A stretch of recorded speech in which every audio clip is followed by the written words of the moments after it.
aikido. Technique alone is of little value.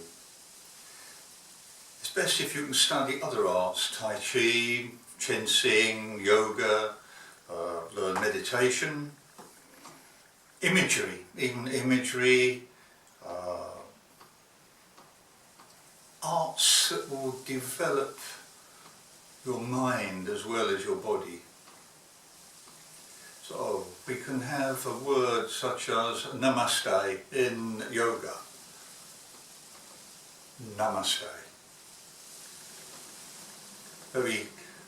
We hear the word, we learn the meaning, then perhaps we'll learn the understanding, and after that the understanding has to be lived. So the word, the meaning, the understanding, the living it. It's the same with aikido. So if you're not actually doing that, you're missing out on a part of Osensi's aikido. So aikido is victory over self. So the attacker isn't the enemy, self is, which is why things like Tainahenko, it's a method to defeat the enemy that lives within yourself. The muscles that act against you, the mind that acts against you. So the alignment and connection of your body must be correct. You must have a relaxation and a connectedness. So connected relaxation. There's no slack in the body. So that must be in the right place. So it is with your mind. So the moment you have some small doubt in your mind, this is an opposition to what you really want to be doing. And having said that, there's more to it really.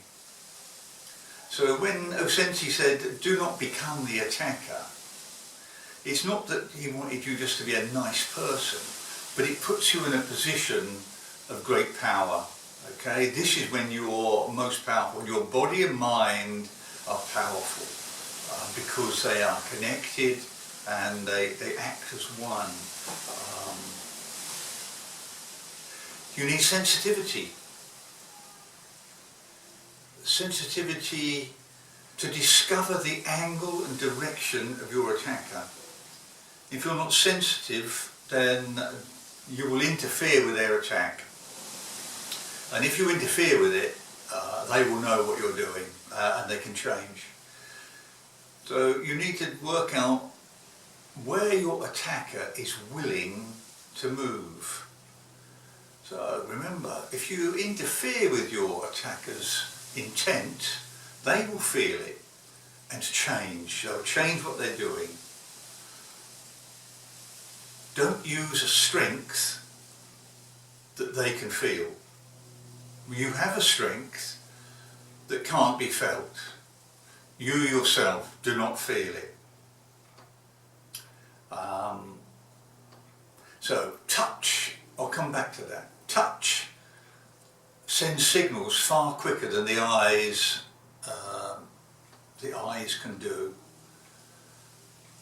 So use this to advantage. So it's useful if they grip, because you can use a sense of touch to discover where they are willing to go, where their power is, where it's coming from, and their direction.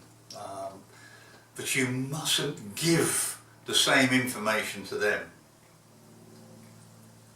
If you can feel your own strength, the only reason you can feel it is because it's coming back to you. If it's coming back to you, it can be used by them against you. So that should be clear, clearly understood that. So this stuff about internal power, your ki, your energy, A lot of it's based on the ideomotor effect. Right? It was discovered in about the 1860s, I think. And you know, when people use the Ouija board and they move in the planchette thing, they say, I didn't move it. It wasn't me.